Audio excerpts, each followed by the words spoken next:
A part of the job as a real estate professional is we get asked questions as you're going through the supermarket line or whatever. And often they revolve around renovations, improvements. What improvements should I do? And the biggest question is what is going to be the return on investment for that improvement I'm trying to do. And so when you ask that question, it's really broad. It's very market driven. It's very, what is the improvement? But I love this article that I pulled. Megan Roos wrote an article just a few days ago. It was published. And it says, while most remodels aren't driven by plans to sell, meaning that a lot of times people remodel and have no intentions of selling, but they do the remodel anyway, homeowners should consider long-term returns. And I think the return word should really be long-term sellability of the remodels that they're doing. And so National Association of Realtors in 2025 Remodeling Impact Report reveals which upgrades buyers want most. Now we intuitively know what buyers typically want. We're going to talk about kitchens, we're going to talk about bathrooms and things like that. But I thought there was a little twist here that I wanted to share with you. Renovation spending reaches record high. What they've done is during 2020 COVID years, remember, people were spending money on just enhancing their environment. Some people spent a lot of money on outdoor living. Then other people took voided spaces, unused spaces, and they improved basements. They improved rooms so they could have flexible spaces for work and things like that. You remember that. But I thought it was interesting. Total spending in 2024 for home renovations, $603 billion. $603 billion. And they say that was a $183 billion increase over that 2020 period. The other question was, some people are talking about, they want to know, like, if I over improve, does that impact the affordability of my house? I thought it was really interesting. 89% of homeowners not influenced by housing affordability. They made the improvements that they wanted to make, and they didn't really care that in 5 or 10 years, if they wanted to get that back, it could put them outside of affordability, or it could make their house unaffordable in the community. I thought that was interesting. So it says, despite economic uncertainty, homeowners continue investing in their properties at record rates. Now, when they're talking about job security, mortgage, job security is the primary one, right? That would impact people's income. People are still improving their homes. So if you're going to improve your homes, let's do it right. Why homeowners renovate? So the article talked about, people want to replace worn surfaces. You know how it is. You've looked at this countertop forever. You're kind of done with it. People want to do that, about 27%. Improve energy efficiency. Some people, you see them, they have the solar panels, or they've put different water heating devices in their home. They're just trying to get their home more efficient. That was about 19%. Planning to sell. 18% of homeowners were planning to sell. So they were doing home renovations for that purpose. And then other people did exactly what we're talking about, replacing worn surfaces. They were just trying to change it, get some things spruced up. You've been looking at that same color for years, you're done. So most renovations aren't driven by plans to sell. That's one thing we get. Homeowners prioritize the functionality of something.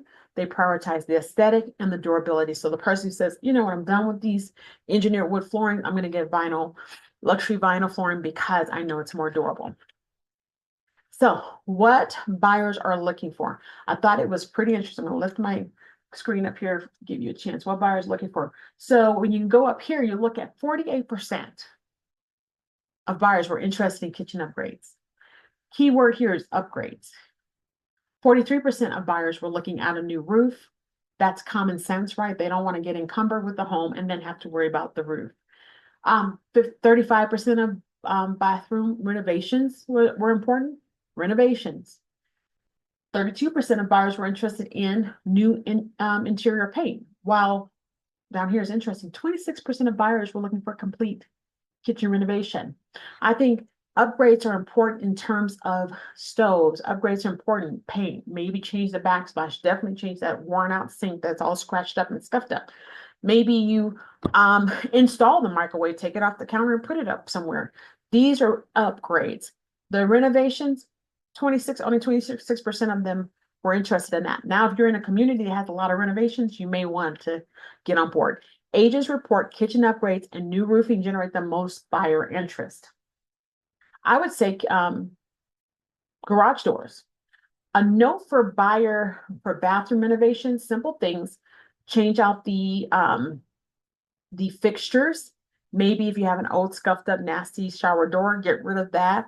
For your shower pan, a lot of times I walk into homes and that shower pan is not salvageable. So what the seller could have done is done something like Miracle Method, had it coated over, basically done. Or if you're trying to do the shower and maybe some of the aesthetics in terms of the tile work, you may go ahead and have them go ahead and do something with that. But these words like upgrades and renovations, they don't have to be full overhaul, right? We don't think the buyers are really going to value them. Market context, buyers want move in ready. So in a market today, we're a pretty slow market right now. Today, real estate market faces pressures from economic concern. People's jobs are in question. High mortgage rate. I say high mortgage rate, but mortgage rates that cause people to pause and where am I really going to put my money? So if I'm a buyer, I want something. 56% of the buyers are saying, I want it to be ready. I want it to be ready to move in. A house is not move-in ready if the buyer is going to close, now become the new owner of the house, and they've got to get all the flooring and their stuff is on the truck.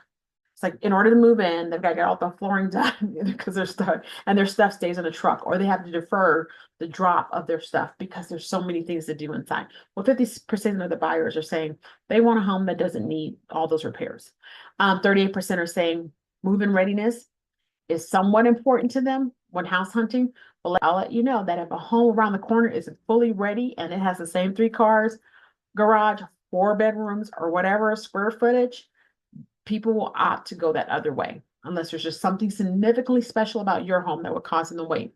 Recent surveys show buyers strongly prefer homes that don't require additional work. So when you're going on the market, make sure you address some of your deferred maintenance. And a lot of times people will ignore the deferred maintenance in pursuit of these renovations or these upgrades. And it really should be the flip. Projects with the highest return on investment. I didn't know this. When you move from a fiber door to a steel front door, there's approximately a 100% cost recovery. I think that's pretty interesting. Closet renovations, when you have a closet and you try to make it more efficient, people look up. A lot of times the closets have these wonderful, efficient spaces, these beautiful designs, but there's a huge void between the top shelf and the ceiling. That's usable space. And I think people would really benefit from putting cabinetry up there where they can start to house things and close them behind doors. Think about maybe some nice shelving up there, visually appealing, aesthetically appealing shelving up there would do benefits to hide things behind closed door. Window replacements. If you're getting new windows, if you're getting steel door and you're putting your house on the market, make sure that people know that. People are going to obviously see closet renovations, correct? Low return projects, kitchen renovations, new bathroom, 56% cost recovery. That's just good money after bad if you can make your bathroom work. Like I said, do a shower pan recoated by like a Miracle Method. Put a new shower door, put new faucets in, not these toilets that are just low profile toilets, very low, but put, a high toilet. So 50 bathroom renovations are only 50%, right? So low return projects, kitchen renovations, 60 cents on the dollar. New bathroom, 56 cents on the dollar. Bathroom renovations, 50 cents. Basically, the key things I would do is get a new shower pan. If my shower pan is scorched and ugly, maybe a new shower door if I can't really get it to my shower door where I want it. Maybe new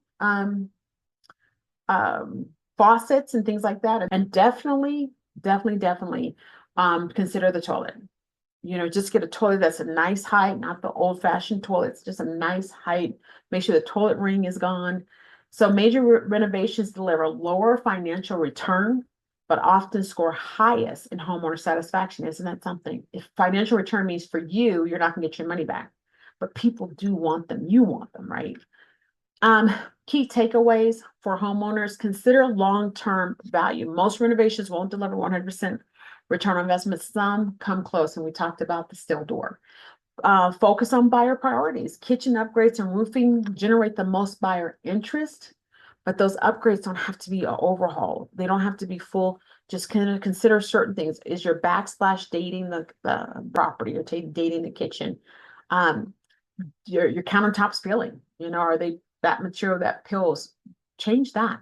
I can recommend strategies to you that would help you see the best things to do, things to use, the best way to use your money. Balance joy and return on investment.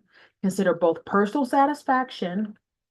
I'm going to live here. I'm not considering selling. I'm personally satisfied with that wall color, with this flooring, with the height of the toilet or whatever. And then when I do make a change or when I'm making a change, I want to be personally satisfied, but I also want a good return on investment. Renovations that attract buyers and maximize return for sellers. We just want to balance the whole thing. Okay.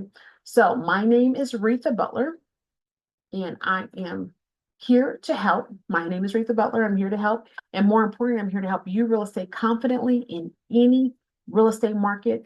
Take this information. If you're looking to sell your home soon, let me get in there with you. Let me see what you could do that will bring the most value to you and highlight your home, make your home distinguishable among sellers, right? Don't go in it long. You don't have to.